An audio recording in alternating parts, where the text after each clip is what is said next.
આ બધા મેં પેલા હવે નેટ પર બધું જોયું ને અમુક બધા ગામડાઓના નહેરા નામો લખ્યા બહાર તો એ લોકો આમ ચંપલ વાળા બિલ્લા રમતા. આપણે જ આમ તેના ગામમાં ફિલિપાઇન્સમાં એક કાકાયાન કરીને કંઈક ગામ છે, બધા બિલ્લાઓનો ઢગલો મૂકીને છૂટા ચંપલો માય છોકરાઓ રમતા હોય, આમ અંદર અંદર લડતા હોય ને એવું. એટલે બધું આપણા જેવું જ હોય બધું.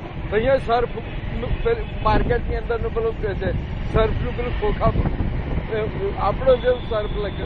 એટલે બધી કંપનીઓ બધી ઇન્ટરનેશનલ બધી લાગે લાગે.